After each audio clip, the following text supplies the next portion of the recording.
जदि ए सरकार आर भितर सचेतन न होते महिला नारी प्रति यदि सुरक्षा प्रदान ठीक भाव न करते ताले आमर प्रदेश कांग्रेस कमिटी निष्पत्ति नहीं आगामी दिन में विधानसभा घेराव कर सारा सांघातिक इश्यू नहीं आमे आज केवल कटक सहर कटक जिला नुह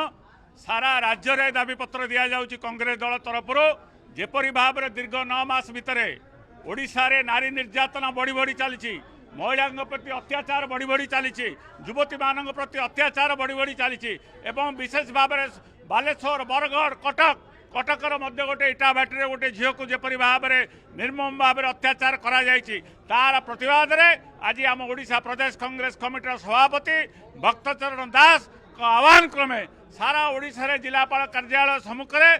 प्रतिवाद सभा एवं दाबीपत्र दि जाऊँगी राज्यपाल उद्देश्य जदि ए सरकार आर भितर सचेतन न होते महिला नारी प्रति यदि सुरक्षा प्रदान ठीक भाव न करते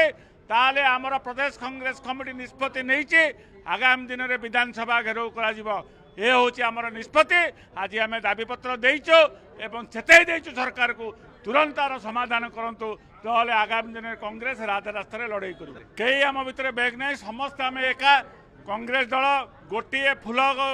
माल जमी आम समस्त सेमती आज मोहम्मद मुकीम रवींद्र मलिक किशोर जेना मनोज जेना रामचंद्र गोछाद सुरेश महापात्र समस्त एक सोफिया प्रिदोष आम समस्त एक सब गोटे हाथर 5टा आंगुठी तेणु आम समस्ते बर्तमान एक कांग्रेस दुर्बार लड़ाई करूँ आगामी दिन।